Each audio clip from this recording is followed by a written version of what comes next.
And welcome back to tnsradio.com. The time is now 11 on the button. Darrell O'Dee's had to head off, and so has Garrett. I'm still online here. Vincent here, by the way. I'm still online with Andy and Chris. Chris, how are you doing, mate? Can you hear me okay? I'm very well, thank you very much. I hope you can hear me as well, because I'm speaking through headphones at the moment. Yeah, we can hear you. It's coming through okay. Excellent. So, Chris, you had a couple of comments you wanted to make, firstly, on some of the information that the guys have said so far, and particularly Darrell and Gareth. Sure, I agree that the best response really that we can do is to stop feeding the Zionist machine and stop paying our taxes and whatever else we can do lawfully to stop them in their process, really.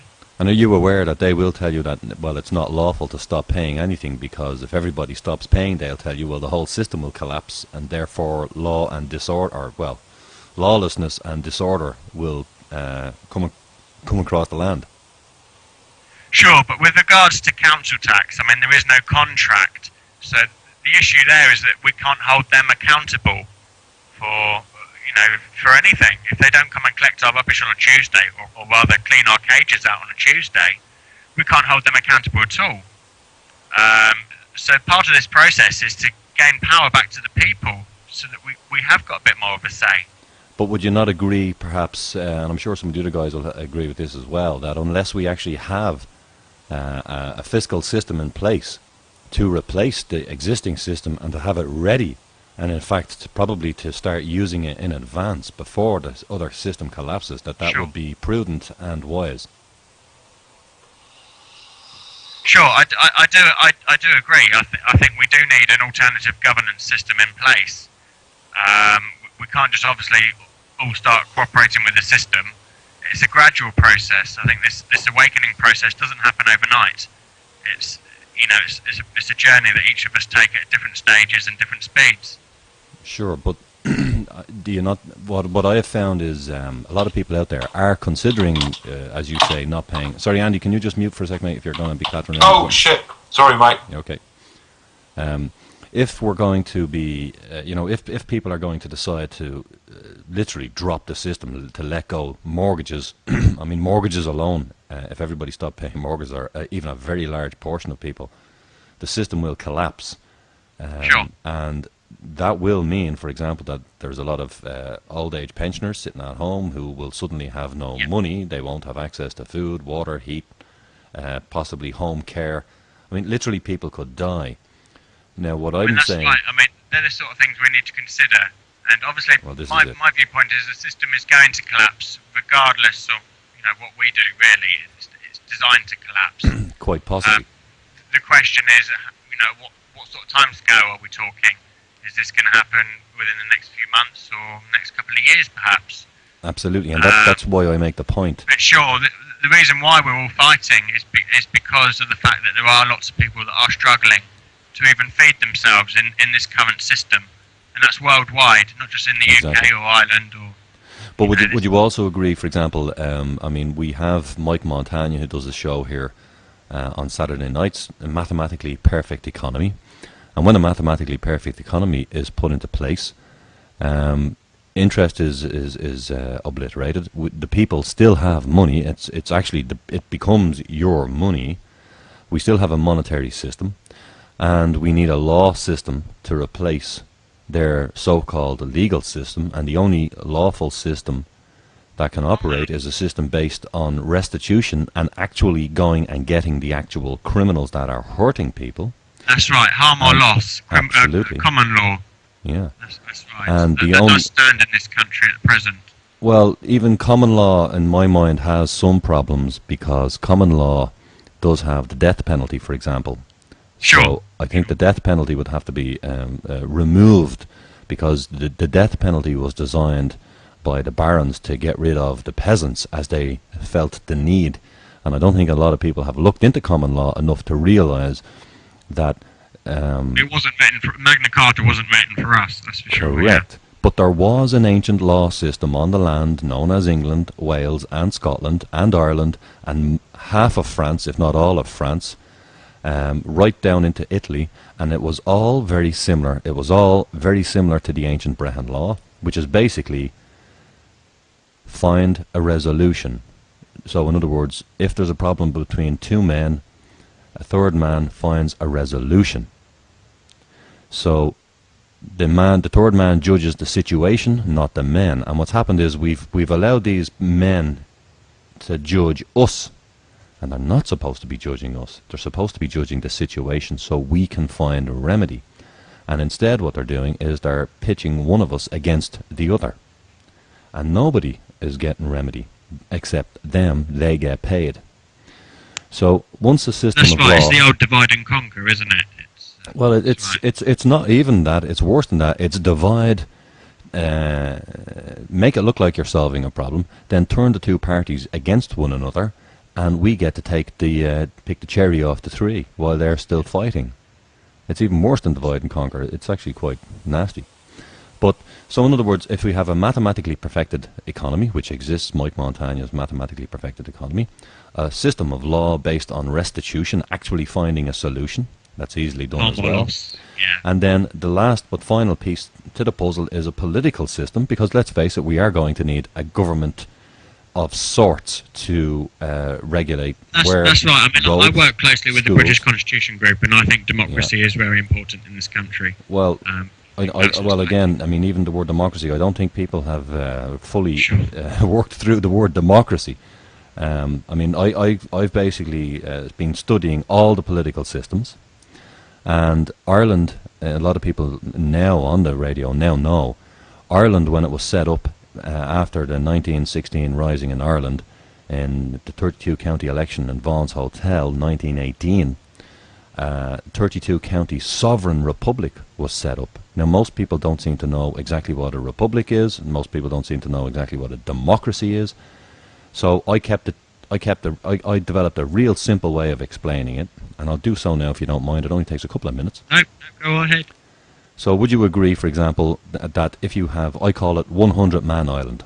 So think of a 10 by 10 number square that you used to use in school when you were a kid. And let's imagine that's 100 Man Island, and there's 100 men living on it, one in each square. Yep. In a democracy, a true democracy, if 51 of those men vote, then it's law for 100. Yep. In the democracy that exists in most countries at the moment, this is what I call it a commercial democracy, where even if only 10 of those men show up to vote, if 6 vote in favour out of the 100, and only 10 showed up to vote, it's law for everybody. It's law for the 100. You then have what's known as a republic, whereby in a republic, two-thirds of the people must vote to pass a resolution, so that would be 67 men out of the 100, and it would turn into law for 100 men. And last but not least, then you have the commercial version of a republic, which is if 2/3 of 10 men vote, which is only an extra 1 out of the 10, that's only 7 men out of the 10 as opposed to 6 for a democracy. It's only 1 more for a republic under a commercial republic. It becomes law for the 100. Then the last one is a sovereign republic, whereby even if 99 of those men vote for something and 1 man votes no, it's law for the 99 and it's not law for him. And nobody will disagree. And that's called a voluntary society. That's voluntarism, whereas nobody can force their will onto anybody. And it's very easy to work. It's very easy to track. There is no, people can pay taxes if they want to, if they feel they want to pay a tax for a certain length of time into a process to build a road or a hospital locally to them from their produce. If they feel like they want a benefit, if they want the benefits. Absolutely, it's no problem. Also though, once on 100 Man Island, if they do create any type of a government on 100 Man Island amongst themselves, and if that government from the 100 men, let's say there's 10 of them, if they go to another 100 Man island to borrow currency from them at interest and bring it back to their own land, that is equal to committing treason. And in fact, that meets the definition of treason, because those 10 men do not have the right to place the other 90 men into permanent bondage and financial enslavement and all their children forever, which is what these guys have done. I'm done.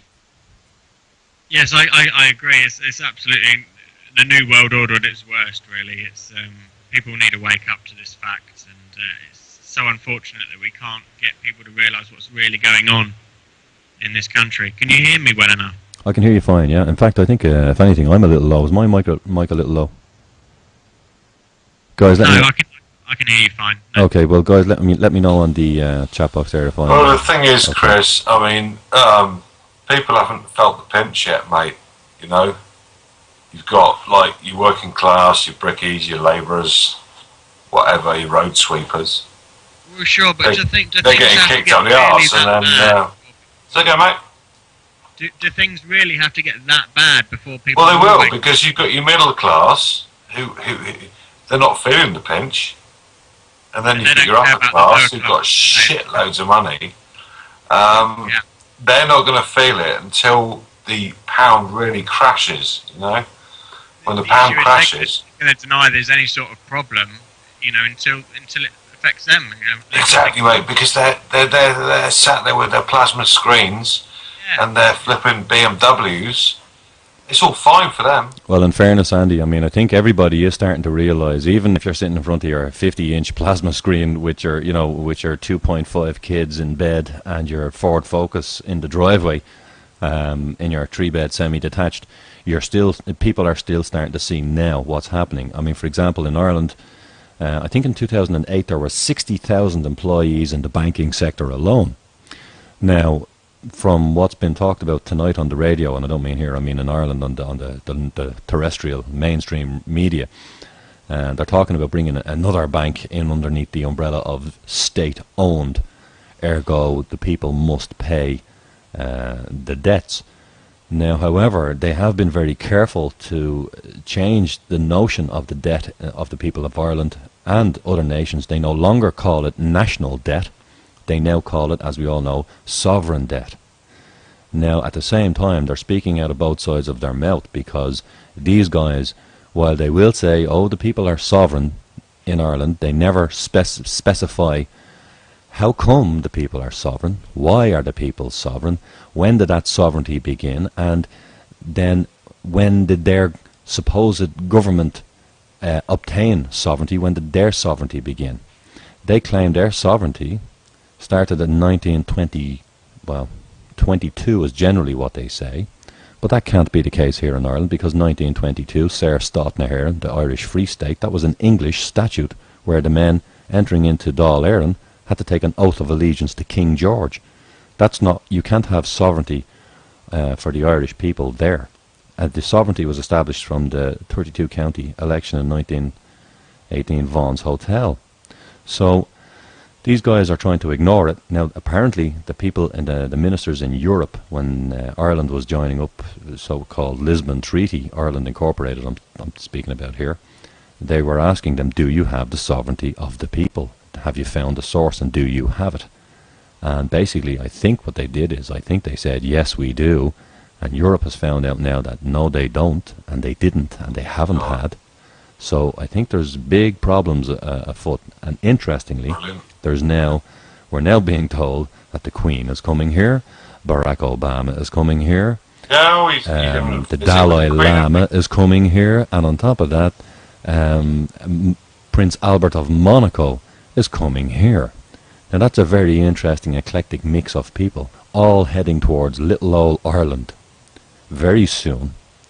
And, you know, Ireland is, according to the mainstream media, we're all being crucified with debt and financial hardship, and yet, I mean, the security measures and the preparations for these visits alone will be horrendously expensive under their system.